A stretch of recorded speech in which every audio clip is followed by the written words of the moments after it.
Bonjour. Comme prévu, aujourd'hui nous allons parler des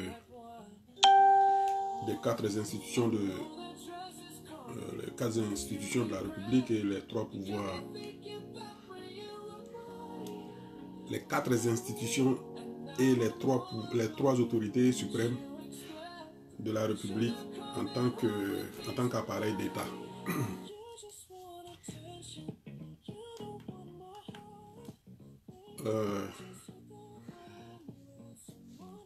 Pour la conception de l'appareil d'État qu'est la République, je voudrais véritablement aller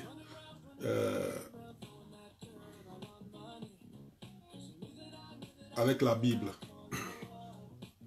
et parler plus précisément de Moïse, parce que c'est de ça qu'il s'agit. Il s'agit de l'appareil d'État qu'est la République, et c'est cet appareil que Moïse a emprunté pour sortir son peuple de l'état de servitude et d'esclavage, enfin de misère en son époque. Et donc, la République est un appareil qui est intégralement basé sur la constitution du corps humain. La constitution du corps humain est composée de ce qu'on appelle, l'homme est composé de ce qu'on appelle corps, esprit, âme. Mais dans le corps humain, vous avez le sang qui circule.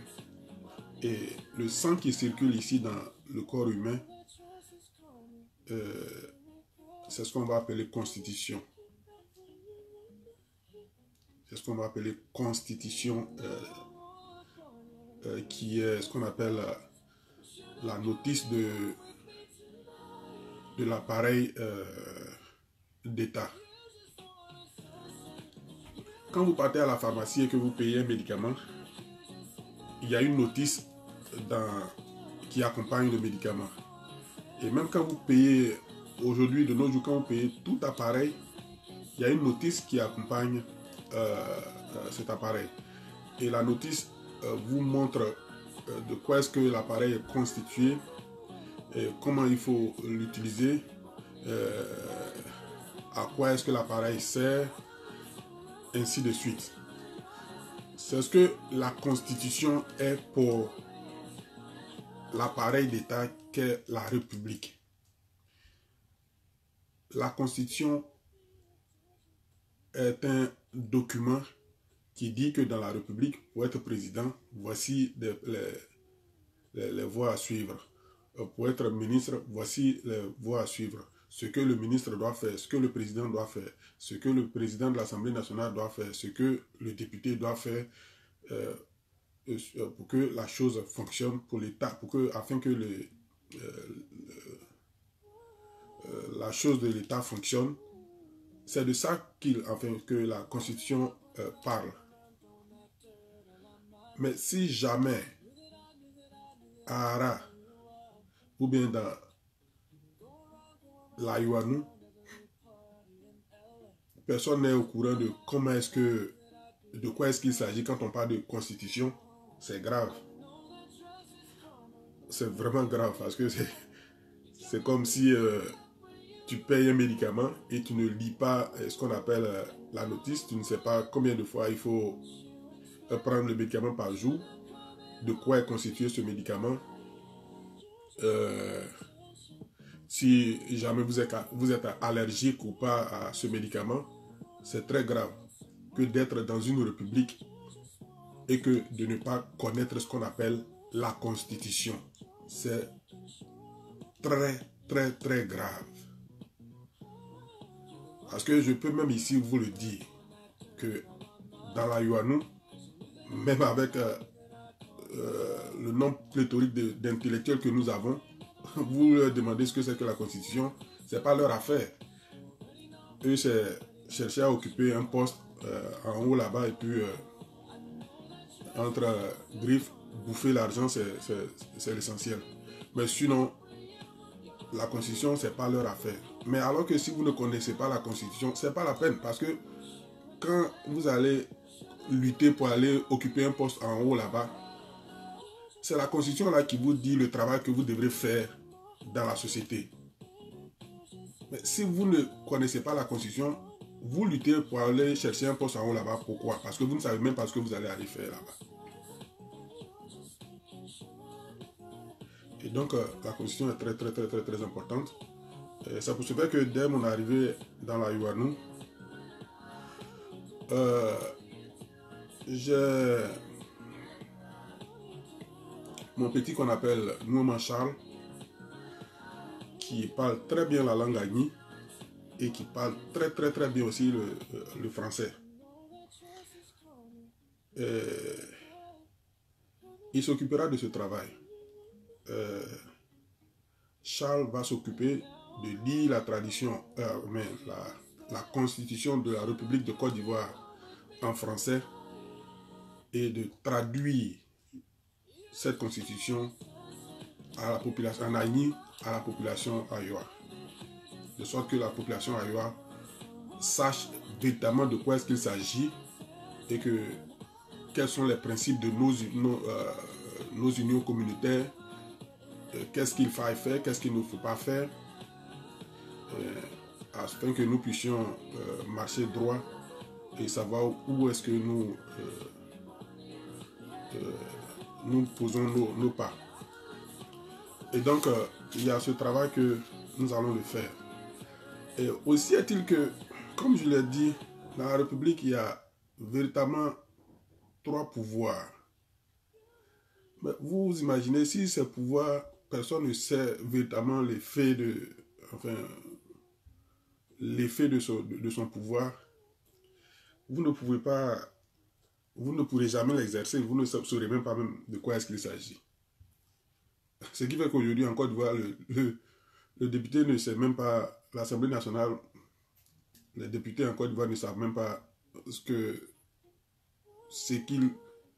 en quoi est-ce que l'Assemblée nationale constitue, pourquoi est-ce qu'ils sont députés. Les juges, pareil, les juges en Côte d'Ivoire ne savent même pas. Je vous dis aujourd'hui, c'est pas que je suis en train de dénigrer qui que ce soit ou quoi que, mais les juges en Côte d'Ivoire ne savent véritablement pas leur fonction dans la société. Le président là, c'est gâté. Parce que le président de Côte d'Ivoire, lui, c'est un roi. Hein. Le président de Côte d'Ivoire est un roi. Ça s'arrête là. Roi, allez-y chercher la définition de roi. Vous verrez que exactement, c'est ce que les présidents de Côte d'Ivoire font. Et donc, il y a confusion. Personne ne sait. Parce que nous avons une constitution que le président de la République tripote à chaque moment, quand bon lui semble. Et personne ne dit mot. C'est grave. Mais on peut mettre de l'ordre dans ça. Il n'est pas trop tard. Excusez-moi. Il n'est véritablement pas trop tard. On peut mettre de l'ordre dans ce tohu-bohu, dans ce chaos-là. Quand vous allez lire la Bible, vous allez voir que Moïse a décidé de sortir son peuple de la servitude de l'esclavage en Égypte. Et la Bible vous dira que Moïse a fendu la mer et que son peuple a traversé la mer. Alors que Moïse était celui-là même qui combattait la magie. Moïse avait la canne et allait combattre les sorciers du pharaon qui eux pratiquaient la magie. Donc pour vous dire que Moïse n'a pas pratiqué la magie en fendant la mer et laisser traverser son peuple. Ce n'est pas de la magie. Ce n'est pas que Moïse a déplacé son peuple vers un territoire. Mais ici, quand vous lisez la Bible, vous allez voir que Égypte veut dire un lieu désertique. Égypte, dans la Bible, veut dire un lieu désertique. Un lieu désertique, c'est-à-dire où il n'y a pas d'arbres, il n'y a rien, le sol est pauvre. Mais Moïse est en train de dire que il n'y a aucune terre qui est pauvre. Mais il n'y a que l'esprit qui est pauvre. Parce que si vous avez un esprit riche, vous allez savoir que même que vous soyez dans le désert, vous êtes capable de créer quelque chose et avoir une condition de vie agréable. Avec le peu de moyens naturels que vous disposez. Et c'est ainsi qu'aujourd'hui, quand vous partez dans l'Ayoanou, les Ayoas sont très pauvres. Mais diantre, d'où est-ce que provient notre pauvreté? Notre pauvreté provient du fait que nous sommes très pauvres d'esprit. Sinon, le territoire Ayoa, en lui-même, est très riche de nature.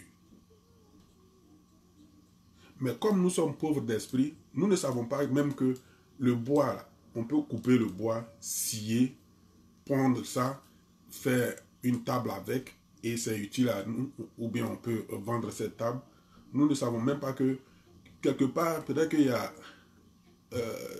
une partie du sol de l'Ayoanou qu'on peut chauffer et obtenir du fer, et à partir de ce fer, fabriquer, enfin, créer des voitures, ou bien des tables en fer, ou quoi que ce soit.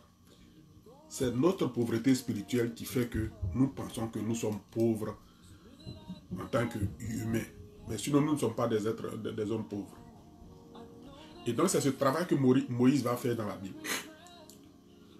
Moïse va travailler à polir les mentalités de son peuple. Vous allez lire que dans la Bible, c'est bien avant que Moïse ne conduise son peuple d'après la Bible sur la terre, mais Moïse avait déjà organisé les travaux de construction de leur ville. Il a ordonné à des familles, vous savez faire les rideaux, nous allons construire les maisons de chez nous. Vous savez faire les rideaux, faites des rideaux, nous allons les disposer dans toutes les maisons. Vous savez faire les tables, faites les tables, nous allons... Mais bien avant que Moïse ne dispose, n'ordonne ses travaux, il n'était pas encore arrivé sur la terre promise, c'est sur place.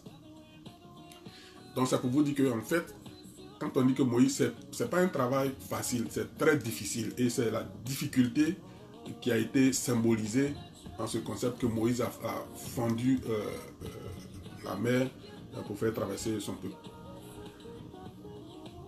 Aussi est-il que si nous suivons l'organisation établie par Moïse à travers ce qu'on appelle la République,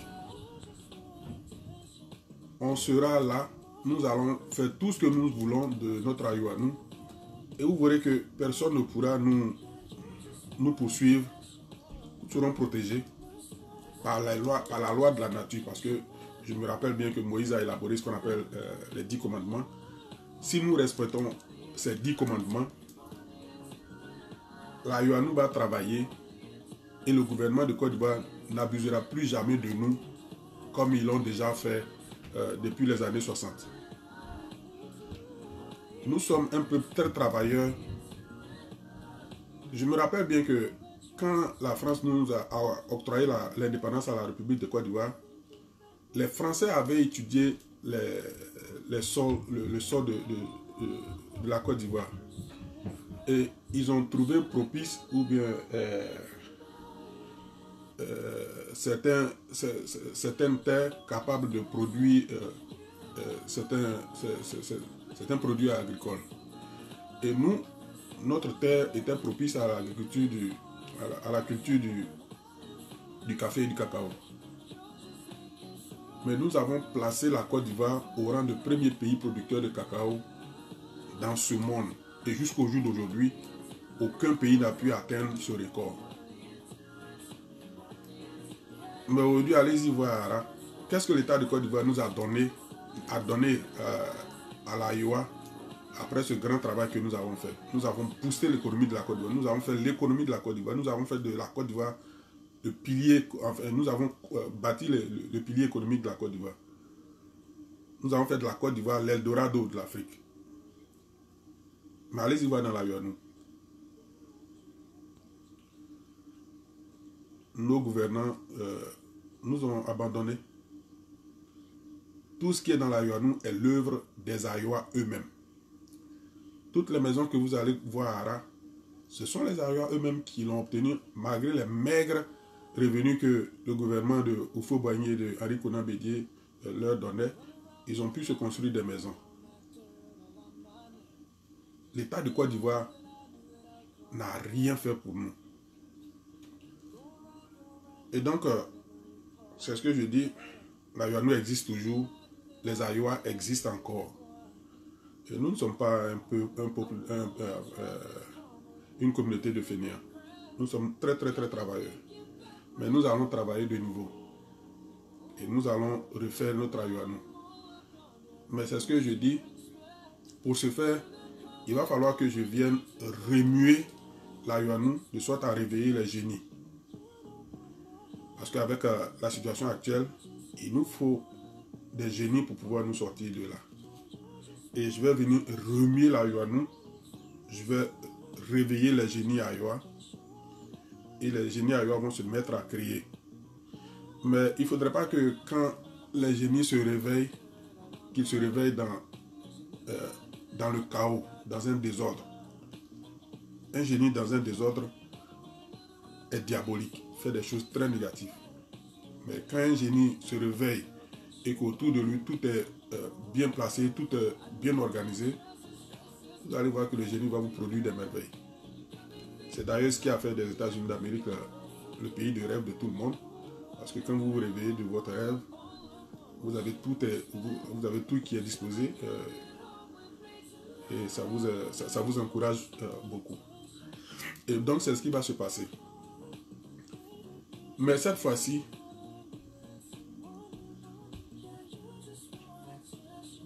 la République de Côte d'Ivoire, enfin je dirais la branche exécutive de la République de Côte d'Ivoire, ne va plus abuser de la communauté des Ayois. Et ça, vous pouvez me faire confiance. Vous pouvez véritablement me faire confiance. La branche exécutive, c'est-à-dire ce qu'on appelle en Côte d'Ivoire de façon abusive, qu'on appelle le gouvernement, mais c'est la branche exécutive du gouvernement de la République de Côte d'Ivoire. Et cette branche-là ne va plus jamais abuser des Ayois. Nous allons contrôler nous-mêmes notre production et nous allons faire de notre production ce que nous voulons. Et ça, je promets à la communauté des Ayois que cela ne se reproduira plus. Ça me donne déjà des larmes aux yeux quand je sais que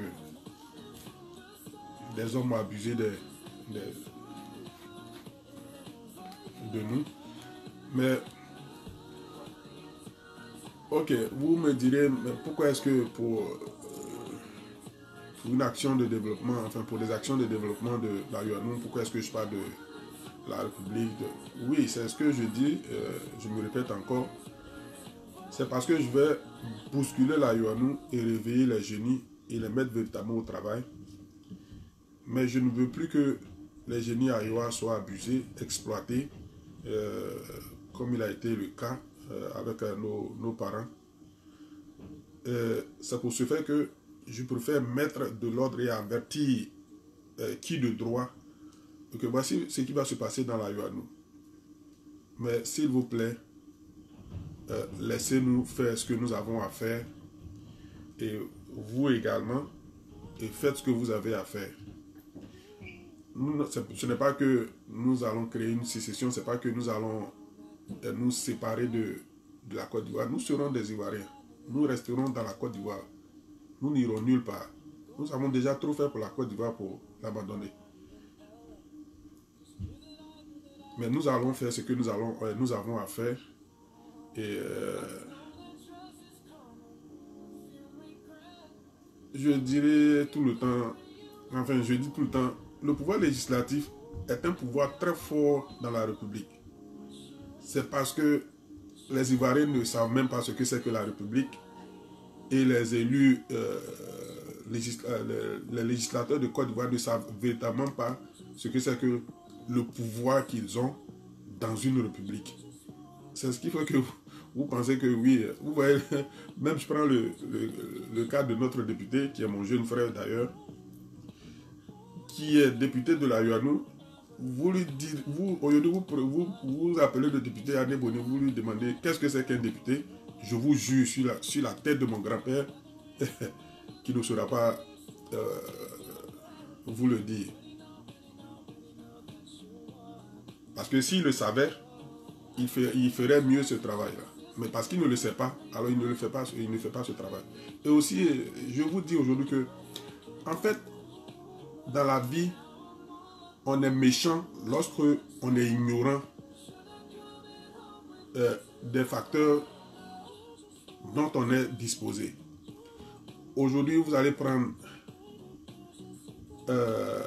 quelqu'un qui est peut-être un député de la UANU qui ne vient jamais dans la UANU prendre les informations, les besoins des Ayois et puis aller les chercher sous d'autres cieux ou bien aller les exposer à l'Assemblée nationale de sorte que si jamais dans notre union communautaire d'autres communautés sont capables de nous aider et qui nous aident, ou bien si nous avons aussi si d'autres communautés ont besoin aussi de l'aide des Ayois qui nous les sollicitent et que nous les aidions. Voici le travail qu'un député, un représentant, voici le travail qu'un représentant est logiquement censé faire. C'est-à-dire, nous sommes plusieurs, la Côte d'Ivoire est pratiquement constituée de 60, 64 ou combien de communautés. Mais l'Assemblée nationale, c'est le lieu où se retrouvent tous les représentants de chaque communauté. Mais si tu vas là-bas, c'est pour faire quoi? Si le député va à l'Assemblée nationale, c'est pour faire quoi? C'est parce que le député est commis. Il a été envoyé par son peuple pour aller demander quelque chose ou chercher quelque chose. Et comme je le disais encore, le passeport diplomatique dont l'État de Côte d'Ivoire dispose à un député, c'est pour que si les besoins, au cas où les besoins de la UANU,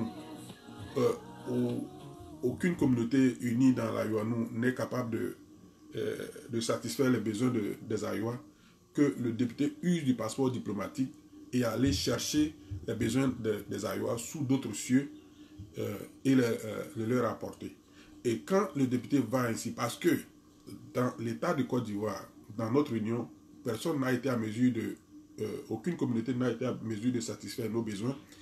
Et si le député, au cas où le député de la UANU va les chercher ailleurs et qui ramène ses besoins, il ne faudrait pas que quelqu'un cherche à nuire au député de l'Iowa. Et c'est pour cela qu'on lui dispose d'un passeport diplomatique et d'une immunité parlementaire. C'est tout simple. Ce n'est pas une magie. Et donc, c'est la raison pour laquelle aujourd'hui, je suis en train de spécifier les choses de la République. Parce que c'est notre ignorance de ce qu'on appelle la République qui fait qu'aujourd'hui, nous souffrons.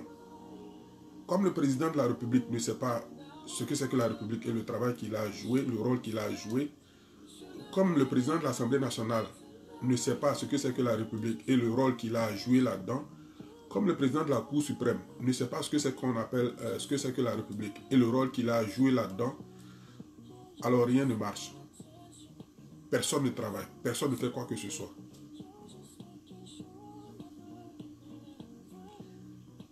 Mais je le dis et je me répète encore, seulement qu'avec le pouvoir législatif de député de la UANU, je pense que les Ayois vont faire des miracles en Côte d'Ivoire. Les Ayois vont faire de grands miracles en Côte d'Ivoire. Donc, comme je le disais, l'appareil, allez-y encore, j'ai publié ce qu'on appelle la définition de institution, de constitution, les autorités qui dirigent ces institutions. L'institution, ce n'est pas comme en Côte d'Ivoire, je ne sais pas ce que nous appelons institution là-bas, mais il n'y a que parce qu'il n'y a que 3 pouvoirs je dirais, 3 pouvoirs publics. Donc, il n'y a que 3 pouvoirs en réalité, 3 institutions en Côte d'Ivoire, qui sont le palais présidentiel, ou bien oui, le palais présidentiel, l'Assemblée nationale, et puis la Cour suprême. Voici ces institutions. Autrement dit, les autres sont des établissements.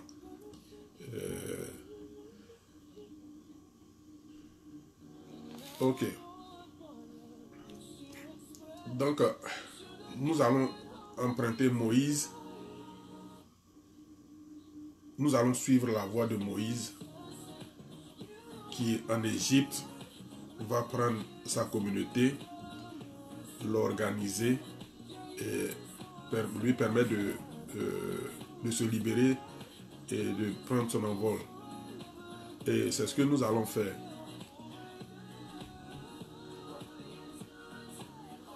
Je pense que je n'ai plus rien à ajouter pour aujourd'hui. Je ne vais pas être si long. Demain est un autre jour et il y a un sujet encore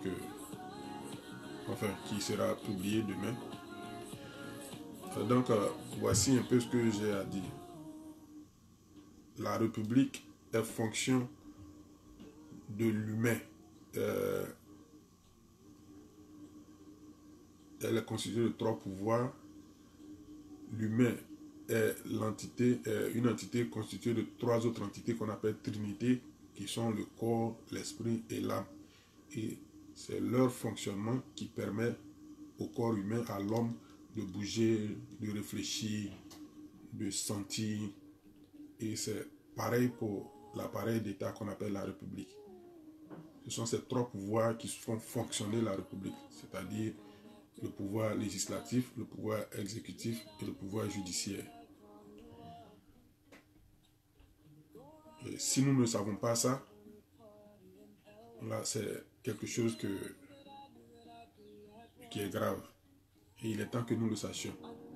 Et comme je le dis, la Constitution est la notice de l'appareil d'État qu'on appelle République.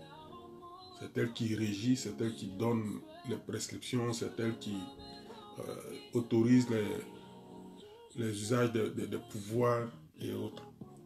Et donc, si nous ne connaissons pas ce qu'on appelle la Constitution, ce n'est pas la peine, nous ne pouvons pas emprunter l'appareil qu'on appelle République. Et c'est pour ce faire que moi, Adou Anissé, dès que j'arrive dans la Yoanou,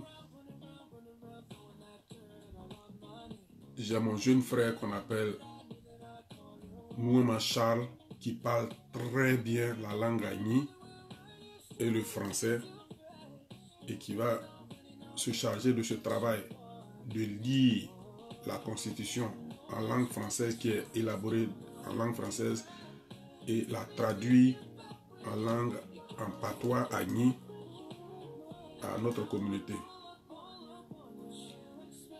Il y a du boulot à faire. Nous allons y arriver. Je vous remercie pour aujourd'hui.